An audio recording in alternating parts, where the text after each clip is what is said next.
Hello and welcome to the next in our series of Boys Turner podcasts. I'm Emma O'Connor, Director and Head of our HR Training Academy here at Boys Turner. Through our podcasts, we like to bring you a range of topics and guests to share their experiences, give you some top tips, and also some things to think about when you're running your business or managing your people. Our topic in this podcast is equality, diversity and inclusion, an HR hot topic. We all want to create engaging and productive workplaces, attracting and retaining the best people. But how can being a more diverse and inclusive employer help us achieve these aims? To help me explore this topic, I'm joined by Chico Chakravorty from training and awareness provider Doing Diversity Differently. Chico, it's brilliant to have you on the podcast today. Emma, thank you so much for having me. So Chico, let's dive straight in. And what is Doing Diversity Differently and why did you set it up? Well, I think what it is hopefully a fairly holistic service provider to a wide range of different organizations to help them to understand what the benefits of having a more diverse and engaged and inclusive workforce is. I have set up the organization about 2 years ago, just over 2 years ago now. And through that, I've been working with either government departments or higher education institutions or ensembles within the classical music industry or tech companies to sort of help them connect better with their workforce to enable them to get much better results at the end of it. And I think for me, that was the key reason in terms of why I decided to set up Doing Diversity Differently. I was seeing a number of different organizations look at various problem points that people from underrepresented backgrounds may well have, but they seemed to be all operating in silos, quite often very similar to within a corporate environment, and you might have a number of different strands of employee resource groups or employee networks that may well service your women population, one for your LGBT plus population, one for people of color, those with disabilities, etc. But they all tend to operate on their own purpose and their own steam. And sometimes it's about thinking about how we can join the dots to create a slightly more effective program of work for us to be able to go forward and to see the results that we want to be able to see. Also, when we talk about ED&I, there are a number of elements to it and a number of considerations for organisations.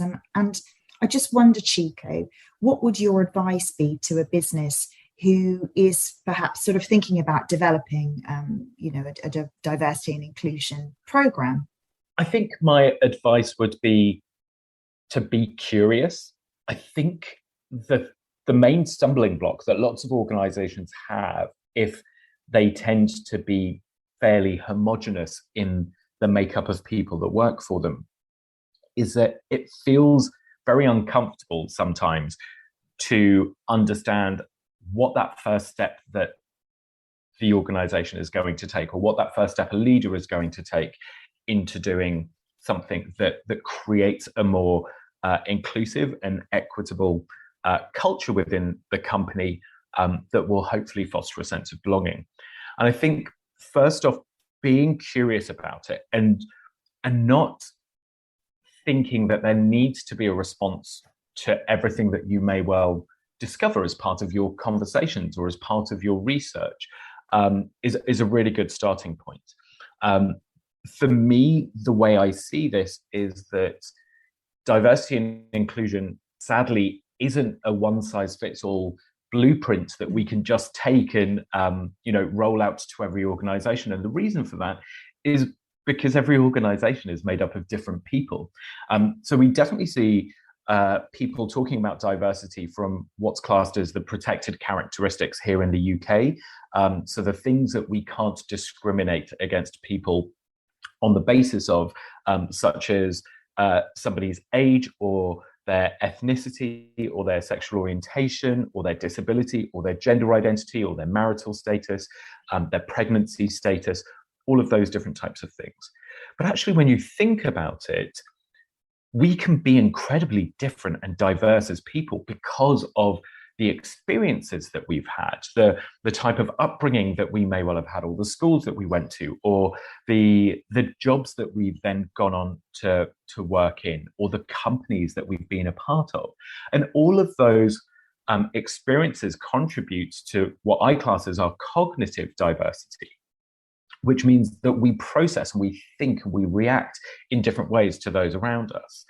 So for me, I think going out and having conversations with your people and understanding what it is that they think we're not doing within the company is always a great start. What are the experiences that customers or clients are telling us that we might not be getting? And not just asking our existing customers or clients, but asking clients, for example, who we might have had initial conversations with, but then chose to go to a different provider, is always a really useful thing, because sometimes we only know what we know, and we can only get that information from those that we talk to. But sometimes it's, how do we go out to the people that we aren't connecting with to better understand what needs we're missing in the services that we're providing for them? Yeah, I think you're right. And I think also it's about focusing on the things that you are doing well as an organization, because sometimes businesses sort of do things that have positive impact, sort of almost by accident or unwittingly. And I just to sort of pick up on the points you were making there, I think sometimes when businesses sort of start on a program, that often what they fail to do is sort of look at where they are now and sort of look at where they want to be, and be interesting to sort of get your view on this. But I sometimes think that businesses sort of rush off and do lots and lots of different things and think, we've got a problem here. And I see it very like the sort of the plate spinning. So you're sort of, you're trying to keep all the plates spinning, and you think you've got sort of one area, say, okay, we're going to do flexible working, and that's working really, really well. But then sort of the other sort of plates sort of fall as well. And sometimes maybe sort of starting off with sort of one piece and then sort of building on it might be better than sort of trying to tackle all the sorts of issues. And I wonder whether, you see barriers to introducing these programs, and what sort of barriers you might see. For me, I always say that accept the fact that you're going to make mistakes. Mistakes are not a bad thing. Mistakes are how we learn. Mistakes are how we grow as individuals and as organizations. It's what we do with those mistakes that then really defines how this is going to play out. So that ability for us to be clumsily human, I think, is a really critical way for us to kind of approach this, and for that barrier to be reduced is our own selves, is that thinking, that behavior within ourselves, to actually get to a place where we can start looking at solutions to overcome some of those challenges that are presented by those barriers. So I love that, being clumsy humans. I think that will resonate with a lot of our listeners. You mentioned leadership and you mentioned leaders. Why are our leaders so important, Chico? I think for me, whenever we look at any type of organizational culture, so much of this stems from what we see as being role modeled, as behaviors, as processes, as different ways of working. And that will always be taken from the leadership. These issues might not necessarily always affect people in leadership posts, and therefore might come from lower down in the organization. But if we're not actually having those correct behaviors, role models out by our leaders, then that's a really damaging thing, because it just shows that we're not being authentic, we're not actually embodying the values that we're trying to embed. And I think, one of the examples that you gave earlier was around flexible working. And quite often I've gone into my clients and I've said, it's fantastic that you have a flexible working arrangement for your staff. Tell me who uses that. And I will quite often see that sort of pin drop where the reflection is, okay, it's normally females, and it's normally females of a certain age, and they're normally leaving to go to pick up children from school, or some sort of caring responsibility like that. And then the follow-up question that I will always ask is, what do you think that impact is if they are not seeing the leaders of the organization lead? Do you see themselves seeing themselves as leaders at this point in time? Just thinking about it with, with my lawyer's hat on now, there is obviously a legal side to this as well. And often as a lawyer, we will see issues around equal opportunities where we've seen things that haven't worked, and we've seen employees bring claims against their employer for breaching equality rules. And I think we forget that the awareness and the training piece, particularly when we think about training around those legal areas, the protected characteristics, as you mentioned, Chike, I think it's really important to think that this is one piece of the puzzle. And I think often businesses think, well, I've got the policy and I've done a bit of awareness training, that's it. And we've heard actually from the courts that no, that isn't enough. Employers, you've got to have, yes, the policy, yes, the awareness training, some legal training as well, but that's got to be refreshed. And also we've got to monitor, haven't we, the effectiveness of that training and that work that you've done within an organization. And I just wonder, from your perspective, working with organizations who've perhaps, started on this process and sort of to where they've got to, how would you say that they can monitor the effectiveness? So what positive impact can working with an organization and doing the work that you do, what positive impact can that have?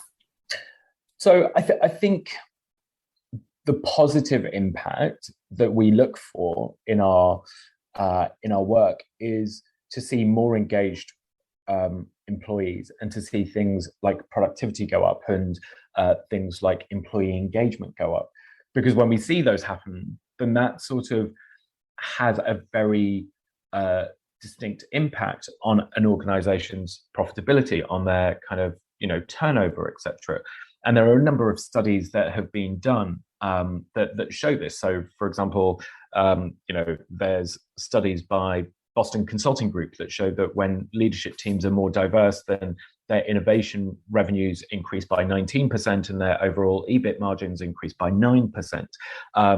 So we start seeing things like that.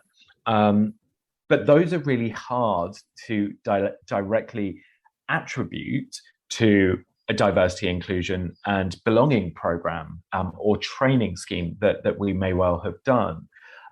So that's a really hard piece. And I think that's often why it's up until recently not been seen as a core priority, because seeing those tangibles can be much harder compared to, I've done a system infrastructure which has enabled me to handle X number of calls more than I had previously when I didn't have that infrastructure in place.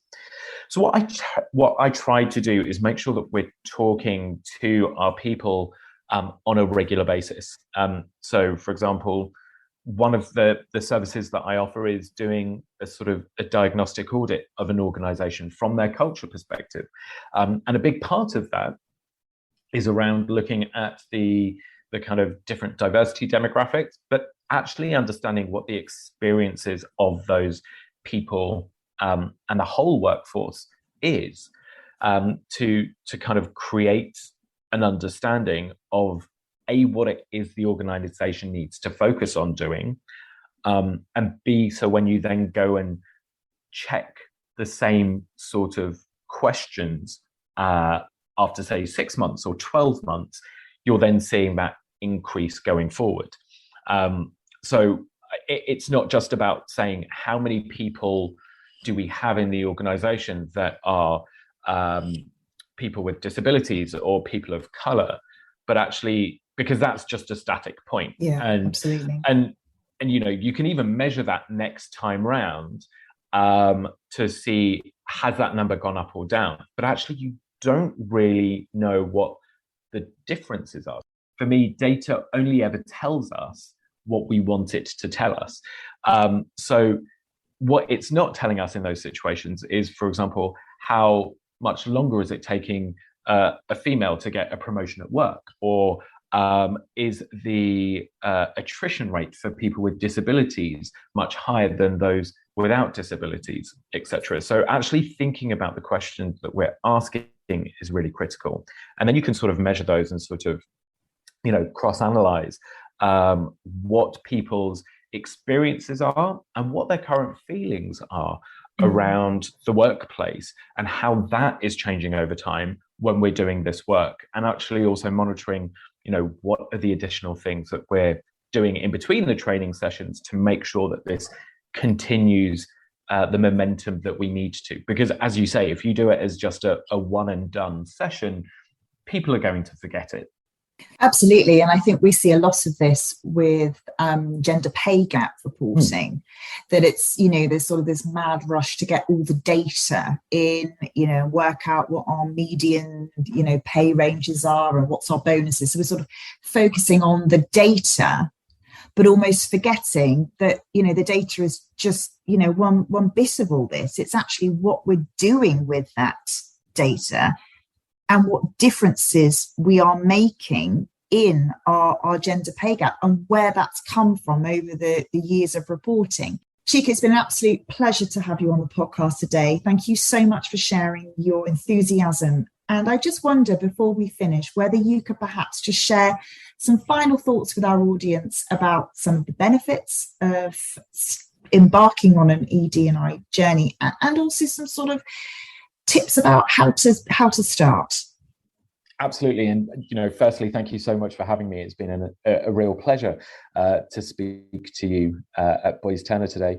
In terms of final thoughts, I would firstly encourage people within their organizations to think about what do they want to see as an outcome, and think about why they want to see that as an outcome. And for that to kind of sort of be the starting point to create that level of curiosity that we talked about at the beginning.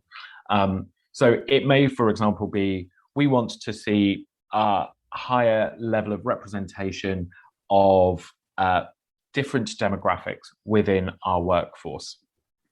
Then go off and research what it is that brings to your organization. What are the studies that are out there that have been done that help to sort of get different people that you might have as stakeholders that you need to convince along the way to understand why we're thinking of doing this.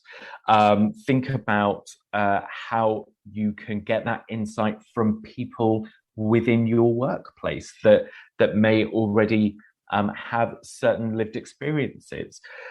So that would be the sort of starting place that I would go to for your organization to define what benefits you want to see out of it.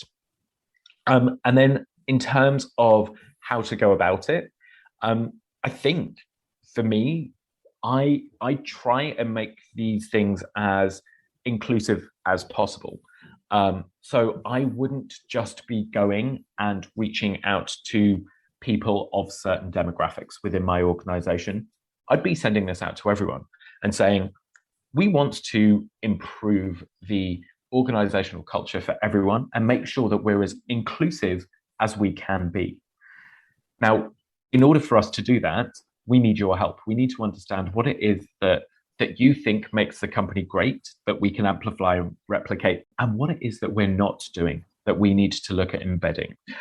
So those would be the ways that I would sort of start that out. But don't be afraid to make mistakes. Don't be afraid to go out and seek help from people that may well have different experiences. Some fantastic advice there. Thank you so much, Chika, for joining me today. Many thanks. Take care. Thank you so much, Emma.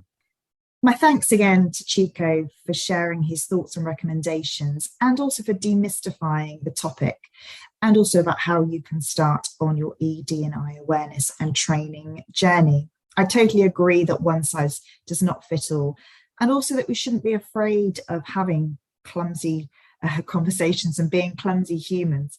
and also knowing when and how to seek help. When we think about equality, diversity, and inclusion, it's important to remember that we can't change the world, but we can make our corner of it a better place to be and a better place to work. More diverse workplaces, be it diversity of thought and opinion, to those focusing on the protected characteristics, makes for a more engaged and productive environment.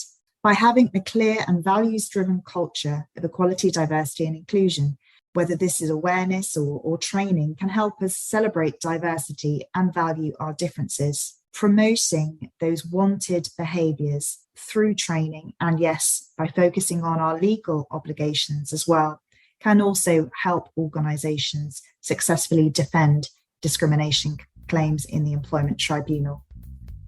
So let's focus on creating a sense of belonging. For more information about how Boyce Turner and doing diversity differently can help develop your programs and run awareness and legal equal opportunities sessions, then please do get in touch. Remember to subscribe to our podcasts, and I look forward to bringing you our next update soon. But for now, thank you for listening.